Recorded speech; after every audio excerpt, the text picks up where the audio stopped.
Bonjour et bienvenue à ce vlog numéro 52 que j'enregistre le 16 mars 2021. Aujourd'hui, on va parler de sacs. C'est un thème que j'avais pas prévu, mais effectivement, il s'est fait tout seul. Je vais vous parler de mon nouveau modèle Rombic, qui est un sac en crochet mosaïque et sous la rubrique qu'est-ce que je fabrique d'autre?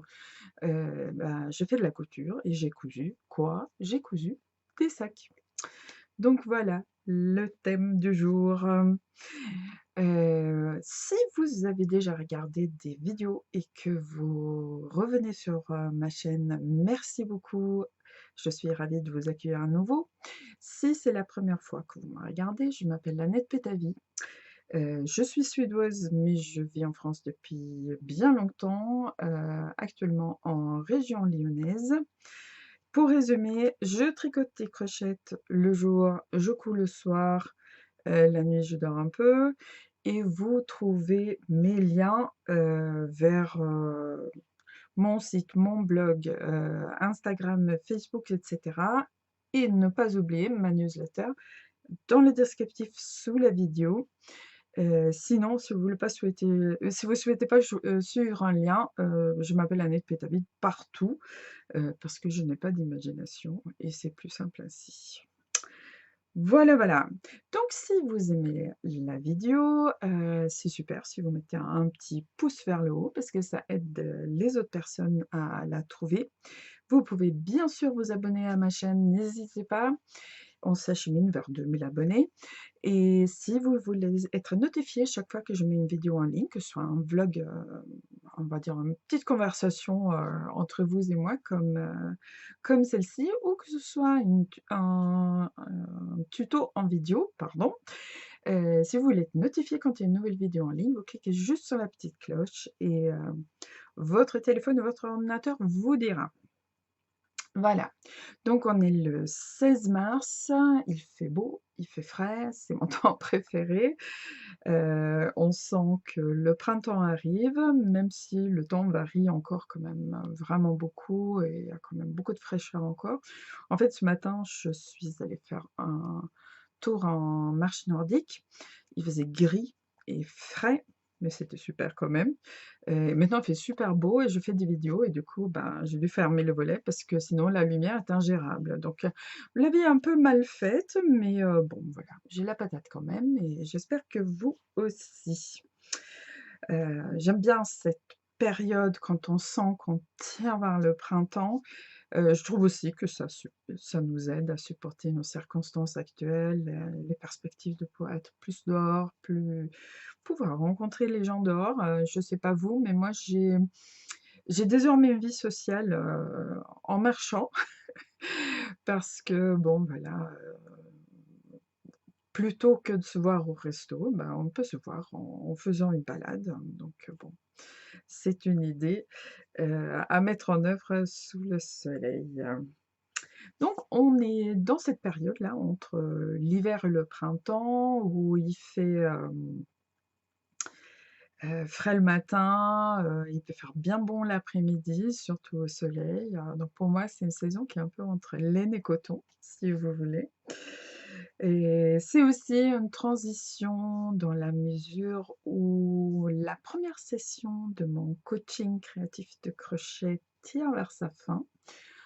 Séance de clôture, ce samedi et en fait, ça a été je vous en parlerai un peu plus quand ça sera vraiment fini, mais ça a été une expérience assez formidable et du coup, j'ai décidé de lancer la session 2. Je vous en reparlerai bien sûr, mais on commencera, fin avril, donc pour à nouveau une période de 8 semaines et quand cette vidéo sera en ligne, vous pourrez, réserver vos places tout simplement dans ma boutique, sous la rubrique formation, coaching créatif de crochet et si vous voulez des renseignements, vous m'envoyez un mail, je vous expliquerai davantage au fur et à mesure qu'on s'achemine vers la date de départ.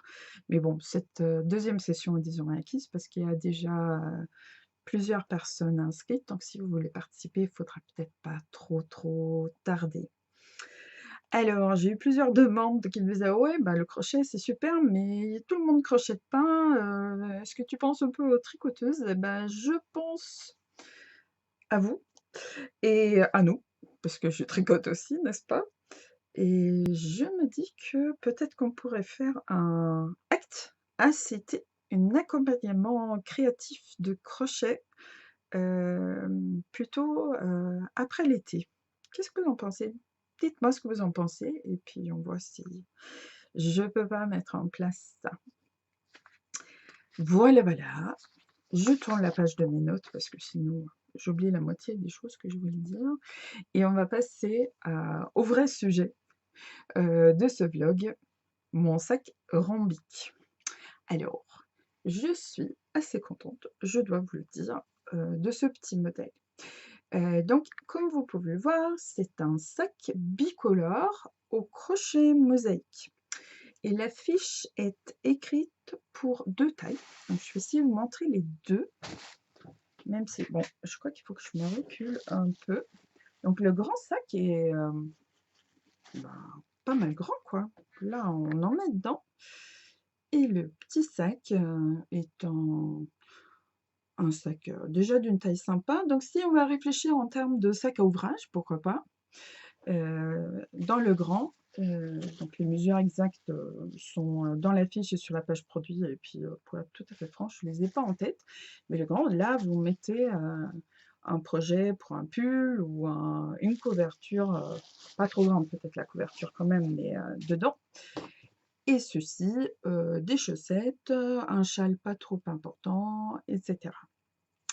Voilà, donc, en fait, j'ai un peu traîné pour, la finalisation de la fiche, pour ces sacs parce que je voulais faire quelque chose de très complet et pour tout un tas de choses, j'ai avancé un peu moins vite que je voulais, mais là, c'est quand même très complet comme fiche. Donc vous avez 2 tailles, de sacs et si vous voulez faire comme moi, c'est-à-dire, insérer en fond rigide et doubler avec du tissu, la fiche vous explique aussi exactement comment faire. Alors, je vais vous montrer l'intérieur parce que je ne l'ai pas encore montré suffisamment, je trouve. Donc ça, c'est l'intérieur de mon petit sac et il fait du bruit parce que il y a un sac, en plastique dedans avec du tissu pour faire le volume. Hop. Ça, c'est, la doublure, du grand sac. Oups! Bon, il y a quelque chose qui est tombé, mais c'est pas mes sacs, voilà. Donc les tissus, donc vous voyez 2 ici, ce sont, des super tissus, de l'éléphant zébré. Donc l'éléphant zébré, c'est, le site de ma copine Paola. Paola est sud-africaine et donc elle importe des tissus que je crois se nomment Sheshwe. Toutes mes excuses Paola pour la prononciation.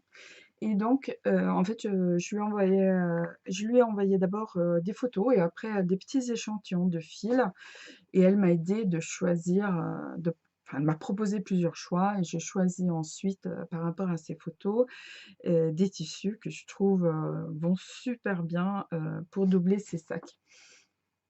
Donc je suis sûre qu'elle pourra faire de même, pour vous.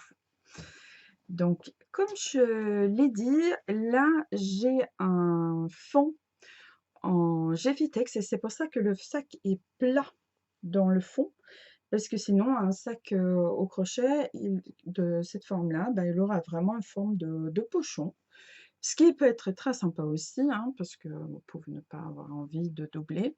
Si vous avez envie ni d'insérer un fond, pardon, si vous avez envie du fond, sachez que je vous propose des carrés de Gevitex de 30 par 30, donc qui suffisent pour, le grand sac si vous voulez et qui sont amplement suffisants pour le petit sac.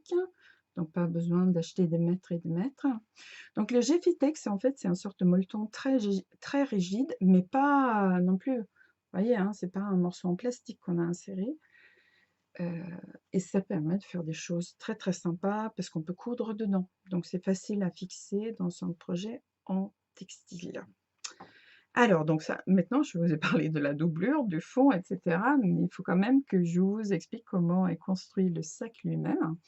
Donc vous commencez ici, au centre du fond, où vous travaillez en uni si vous suivez mes choix de fil. Vous faites le fond comme un rond plat. Donc là, c'est des mailles serrées, rien de sorcier à part le fait que, bon, j'ai essayé d'un peu soigner, la jonction des tours. Et ensuite, vous commencez donc à faire un tube à partir de 11, c'est-à-dire vous arrêtez d'augmenter et vous montez. Et là, vous faites le motif mosaïque. Donc là, il s'agit de crochet mosaïque, pardon, sur un rang.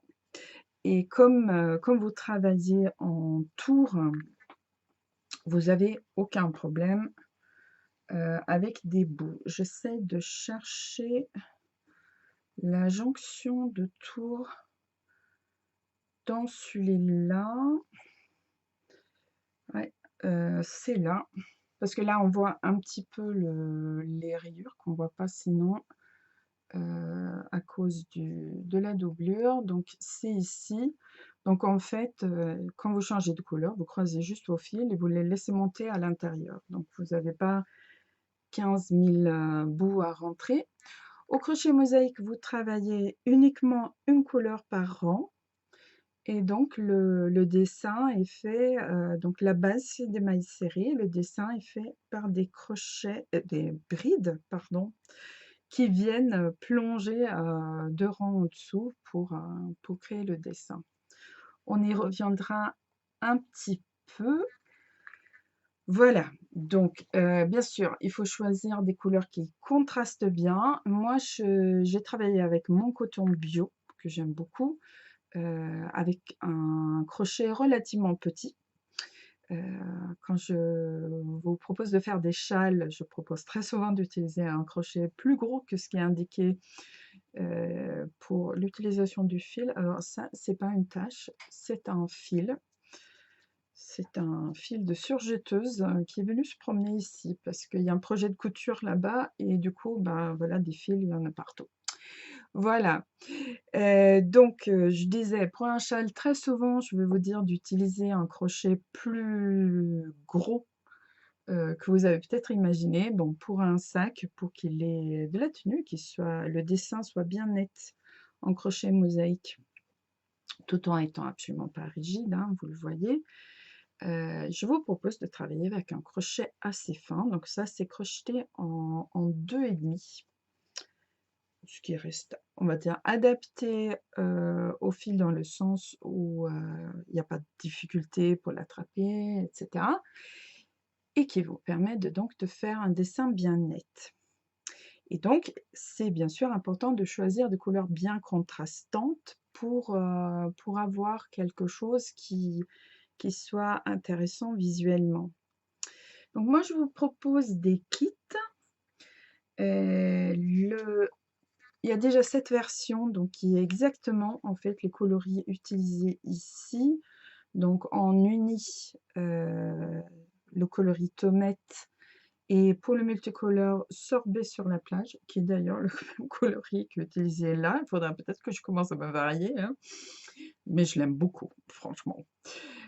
Donc voilà, le Sorbet sur la plage est un peu plus soutenu. Donc là, avec la lumière artificielle, on éteint un peu les coloris, mais c'est pas forcément mieux avec là, c'est pas mal.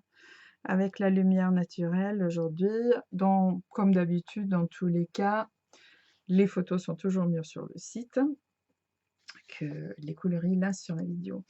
Donc, celui-ci, je l'ai fait avec un bleu uni qui n'existe pas encore, mais je pense qu'on n'a pas perdu au change, parce que le kit que je vous propose, alors ça, c'est la punition d'avoir rempli tous les sacs avec des chutes de tissu. J'ai des petits fils de partout.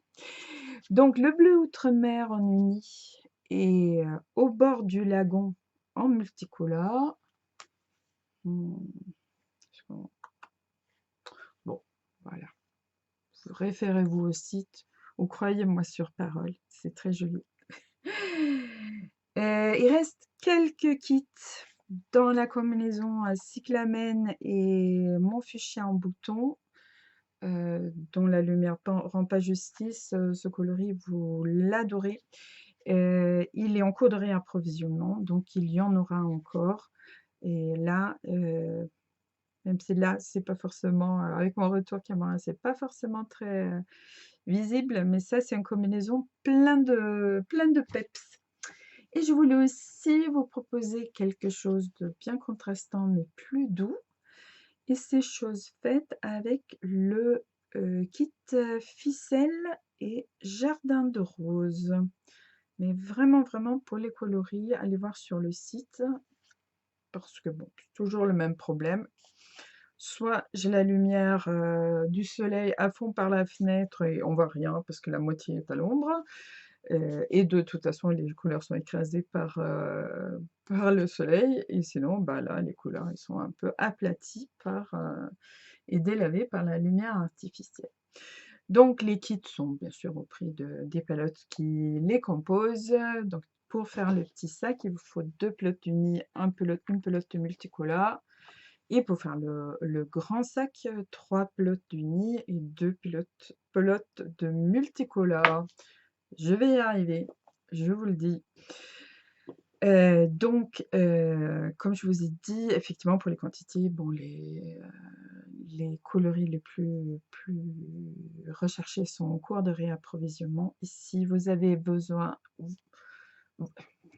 pas besoin, si vous avez envie d'autres coloris et vous avez besoin de conseils pour les combiner, n'hésitez pas à me contacter parce que moi j'ai les plots sous la main et je peux vous faire des poteaux et vous proposer comment les marier. Ça sera bien plus facile comme ça. Alors, je vous ai parlé de la construction. Globalement, je vous ai moins parlé du crochet mosaïque en lui-même. Parce que c'est une technique qui est plus facile qu'elle en a l'air, mais qui demande quand même un petit peu de savoir-faire spécifique. Donc dans la fiche, je vous ai mis plein de liens vers des séries de tutos que j'ai déjà fait pour comprendre comment fonctionne le crochet mosaïque. C'est parmi les tutos, donc c'est des tutos surtout photo pas à pas. C'est parmi les tutos que j'ai faits qui sont les plus populaires et sur lesquels j'ai le plus de commentaires. Et les commentaires sont très positifs, donc n'hésitez pas à aller faire un tour et les regarder. Après, si cette technique vous intrigue, mais vous ne sentez pas de vous lancer tout seul dans un projet, ou si vous voulez avoir un aperçu plus général de la technique, plutôt que de travailler sur un projet spécifique, ou si simplement vous ne comprenez pas du tout ce que c'est le crochet mosaïque, mais vous voulez bien savoir, je vous propose un stage. Donc sur cette technique de crochet mosaïque, le crochet mosaïque sur un rang, ce stage aura lieu le 3 et 4 avril. C'est un samedi et un dimanche.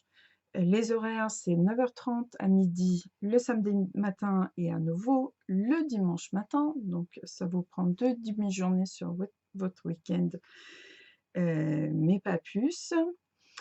Donc, vous pouvez vous inscrire dès maintenant, soit en m'envoyant un mail, et c'est aussi la façon d'apprendre plus sur les stages si vous avez encore des questions après avoir lu le descriptif. Le descriptif est sur le blog sous la rubrique cours et dans la boutique sous la rubrique formation où vous pouvez très simplement juste cliquer et vous inscrire. Voilà. Le stage fait 49 €. Bon, voilà. J'ai pas spécialement limité le nombre d'inscrits. Par contre, si je vois que ça se remplit trop, je mettrai une limite et on reportera peut-être à une autre date, heu, pour un autre stage. J'ai déjà du monde, donc là encore, je suis désolée, je ne vais pas vous presser, mais effectivement, pour un stage comme ça où tout le monde fait la même chose, on peut être, bah, peut-être jusqu'à 8, mais pas plus parce que moi, je veux pouvoir vous suivre, aussi individuellement et donner des conseils à chacun, répondre aux questions de chacun. Donc, forcément, le nombre de places, est limité. Donc, plus d'informations sur le blog et sur le site. Je mets bien sûr le lien sous la vidéo, encore une fois. Alors, est-ce qu'on a fait le tour du sac rhombique? Non, parce que je vous ai pas dit que le crochet mosaïque, je vous ai parlé de technicité, et cetera, mais je trouve que c'est un super moyen, de dessiner, en fait, avec son crochet. C'est très amusant à faire, on peut faire des motifs comme ça, qui sont bon, qui changent sur chaque rang, mais qui a quand même une certaine, répétition. On peut aussi, dessiner autrement et en fait, dans le stage, en principe, ça dépend de l'avancée de chacun, dans ce stage, vous ferez en principe donc une demi-journée sur la technique en elle-même et ensuite une demi-journée où vous pouvez dessiner vos points et les réaliser. Donc, c'est un mini stage créatif, en soi avec un fondement, technique, commun. Donc, enfin, moi j'aime beaucoup, beaucoup apporter ce côté un peu créatif, dans mes formations quand c'est possible. Dans la fiche, le point mosaïque est expliqué, je reviens donc à la fiche rhombique, le point mosaïque est expliqué uniquement sous forme de grille, pas en ligne par ligne avec des mots, c'est beaucoup trop long. Donc, il faut savoir qu'au crochet mosaïque, il y a les grilles, en principe, sont universelles à toutes les techniques textiles mosaïques. Donc, avec une même grille, vous pouvez faire du mosaïque sur un rang, du mosaïque sur 2 rangs, au crochet et vous pouvez utiliser la même grille pour faire du tricot mosaïque. Heu, pour ce modèle spécifiquement, je vous propose 2 grilles. Une universelle et une que j'ai appelée adaptée, où je fais apparaître exactement où vous devez faire ces brides qui viennent créer le dessin. Donc je vous encourage d'essayer avec la grille universelle, mais si ça vous prend la tête et ça vous ôte le plaisir, n'hésitez pas à utiliser la grille adaptée si vous trouvez ça plus facile. Voilà, voilà. Je crois que cela, c'était à peu près tout. Je vais couper parce que j'ai oublié d'apporter un verre d'eau. Voilà, chin chin, c'est beaucoup mieux ainsi.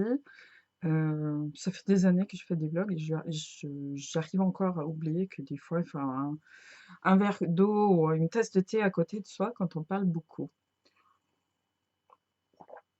Ce qui est mon cas.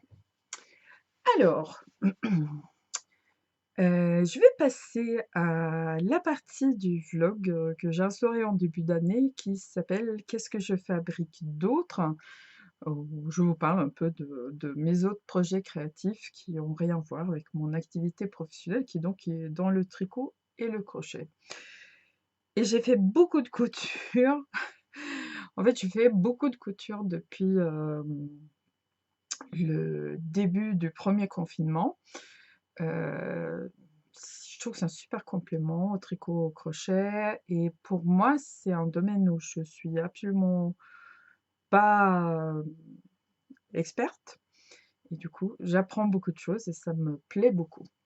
Et là, j'avais envie de faire une petite coupure avec, la couture de vêtements, même si, vraiment ma garde-robe a encore plein de trous à remplir.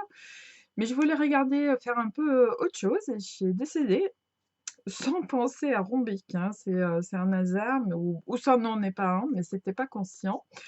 Je voulais coudre des sacs. Alors, il faut savoir que donc, dans la vie d'avant, vous savez, quand on pouvait rencontrer les gens, voyager et cetera, je faisais pas mal de salons et quand on fait des salons, on est à côté de gens qui font des choses, super sympas, dans des techniques qu'on maîtrise pas, certains qu'on bon voilà, c'est on se contente, du plaisir des yeux et des fois on a envie de faire quelque chose et moi, j'avais accumulé un certain nombre de kits de sacs à travers les années. Donc je me suis dit: «Je vais faire baisser le stock». Bon, il a baissé moyennement. J'ai fait un peu autre chose ces dernières semaines, que de faire la couture le soir, mais j'ai quand même, réalisé 2-3 choses. 2, on va dire 2, dont un kit. Donc j'en ai fait un sur le stock que j'avais et il s'agit de ce sac qui est donc un kit de la marque, Histoire de Fille. Et moi j'adore le turquoise, tout ça, donc ça se voit pas, hein. C'est à peine assorti à ma tenue. Heu, donc bon, j'avais un peu craqué pour ce kit. Donc c'est du coton enduit. Là, c'est un petit peu doré, voilà, il y a du turquoise, il y a des plumes de paon un peu. C'est un motif que j'ai déjà vu, pas forcément en enduit, mais dans d'autres éditions. Donc là, il y a le fond est en uni et l'intérieur, donc c'est un sac, qui est doublé, donc avec un tissu plus clair dedans. Donc Histoire de Fille, je sais pas du tout, ça fait partie de ces personnes que j'ai croisées sur les salons et je me demande maintenant qu'est-ce qu'ils font quand il y a plus de salons? Donc je sais pas du tout si, la personne qui a la marque Histoire de Fille, continue. Je vais encore faire une petite recherche, je vais mettre un lien vers son site si je trouve. Mais en tout cas, j'ai trouvé, donc ça, c'était un sac parmi plein que j'aurais pu choisir. J'ai trouvé qu'elle avait vraiment un truc pour associer les tissus et les couleurs. Les poignets, ce sont des sangles qui sont super agréables au toucher. Pour moi, ça, c'est un truc important, en fait. Et j'ai appris plein de petites choses. J'ai appris une façon super astucieuse pour faire une double cloche à l'intérieur. Mais comme je suis débutante pour faire les sacs, bah, ma poche elle est à l'envers. Les plumes, ils sont dans l'autre sens. Parce que bon, voilà. Bon, voilà, erreur de débutante. Donc en fait, là, il y a la poche avec le zip. Et puis, comme c'est monté, bah, ça crée une autre poche derrière de façon assez facile et astucieuse. Et à part ça, en fait, c'est donc tout doublé, un fond, donc on, on fait le sac et on coud les coins en travers comme ça pour créer un fond plat. Et maintenant, avec l'expérience de mes petits sacs rhombiques, je me dis que je pourrais éventuellement faire un fond amovible en Geffitex, donc le molleton très rigide que je pourrais habiller avec mes restes de tissu et juste glisser au fond du sac. Mais sinon, je l'amassais comme ça en sac assez souple. Donc le coton enduit, ça a de la tenue et ça résiste un peu aux taches. Et ça, je pense que c'est absolument génial pour un sac en tissu. Mais j'aime bien aussi qu'il soit un peu souple comme ça. Et bon, c'est pas impeccable, mais j'ai fait des surpiqûres fortes de mon nouveau savoir-faire. Alors, j'ai une, Bernina et avec la machine, j'ai depuis des années un pied, donc un pied presseur, hein, un pied de biche, qui était censé servir pour les surpiqûres parce qu'il y a une sorte de guide au milieu du pied, ben, voilà, qu'on fait courir le long du bord. Et après, ben, la surpiqûre est beaucoup plus facile à réaliser, de manière propre et droite et voilà. Sauf que chaque fois que j'ai essayé de me servir de ce pied de biche, j'ai cassé mon aiguille. Donc bon, j'ai acheté un deuxième pied de biche pour faire les surpiqûres. Marque originelle, la des la vraie marque Pernina, ça coûte, la peau des fesses. Je cassais encore mes aiguilles. Et je regardais l'autre jour une vidéo sur le blog de Barbara Emodi. Je vais mettre un lien. Donc, elle est canadienne anglophone, mais si vous lisez, vous comprenez l'anglais parlé, elle est une mine d'informations. Et elle a écrit des bouquins aussi sur la couture qui sont super bien faits. Et elle est une grande, on ne dit pas avocate en français, mais elle est grandement partisane d'utilisation de pieds de biche. Elle dit qu'en fait, on nous dit qu'on a besoin de machines à coudre super perfectionnées, mais que dans les années 50-60, les gens à la maison cousaient des choses absolument formidables avec des machines toutes simples, mais avec une pléthore de pieds de biche intéressants. Et donc, en regardant Barbara utiliser son pied de biche pour les surpiqûres, j'ai appris qu'il fallait décaler l'aiguille sur le côté. Alors ça, c'est le genre de réalisation, que quand quelqu'un, vous le dit, bah, ça coule de source, c'est évident, hein. J'ai une pied de biche, j'ai une lame au milieu. Chaque fois que j'essaie de coudre avec, mon aiguille tape dans la lame et elle casse. Croyez-vous que j'aurais eu l'idée moi-même de décaler l'aiguille sur le côté? Non. Mais quand on le fait, ça marche super bien et du coup, on peut faire aussi des multiples surpiqûres à différentes distances et tout. C'est bon, voilà. Avec la couture, j'en apprends tout le temps. Alors, donc, j'ai aussi cousu un tout petit sac, donc forte, de cette expérience, j'ai cousu un tout petit sac. Je vais intégrer, une petite photo peut-être par là, dans un reste de wax, donc du tissu, enduit aussi, mais d'une fabrication un peu différente. Donc ça, c'est le tissu que j'ai utilisé pour, recouvrir ma galette, de chaises de jardin cet été et je l'ai utilisé pour faire, coudre un petit sac, dans la chute qui restait, coudre un petit sac, pour offrir, 2 bouteilles. Donc là, bon, il fallait calculer les dimensions et voilà, c'est le même donc j'ai donné le sac avec les bouteilles, donc je ne peux pas vous le montrer en vrai, mais donc c'est le même principe, hein. On fait une couture à 45° pour créer le fond. Quand vous voyez sur la photo, les bouteilles dépassent un peu parce que j'ai bien calculé le fait qu'il fallait, prévoir plus large parce que ça allait manger un peu de largeur. J'ai pas tout à fait mentalisé avant de le faire que ça allait manger en hauteur aussi. Donc, mon apprentissage là aussi.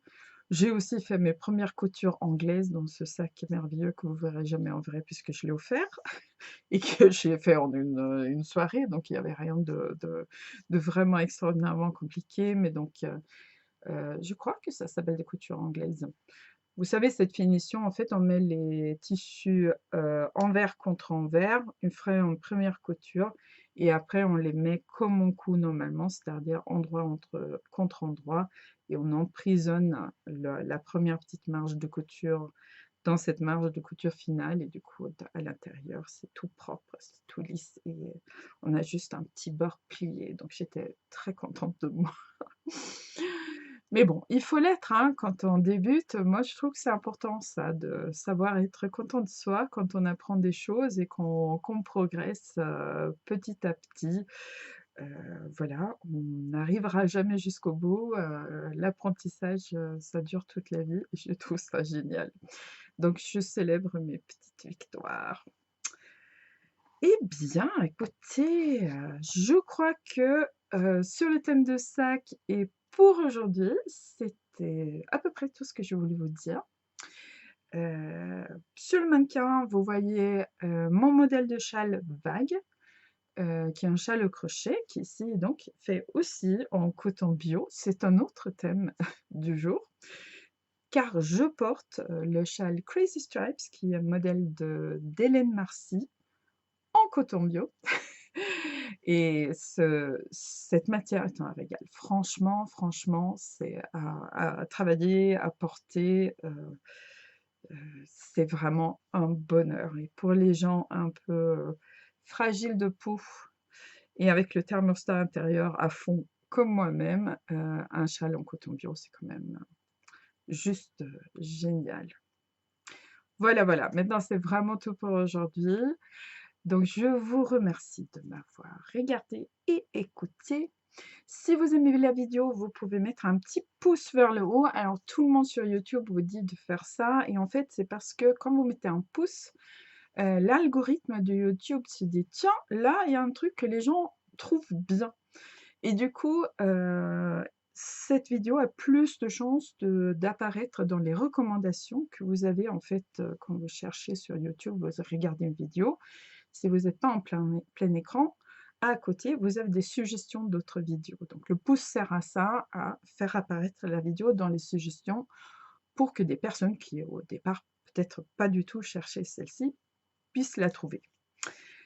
Et bien sûr, si vous voulez continuer à me suivre ici sur YouTube et que ce n'est pas déjà fait, n'hésitez pas à vous abonner et à cliquer la petite cloche pour être averti dès que je mets une nouvelle vidéo en ligne. Selon le moment où vous me regardez, je vous souhaite une bonne soirée ou une bonne journée. J'espère que le soleil brille chez vous aussi. Je vous dis à très bientôt. Au revoir.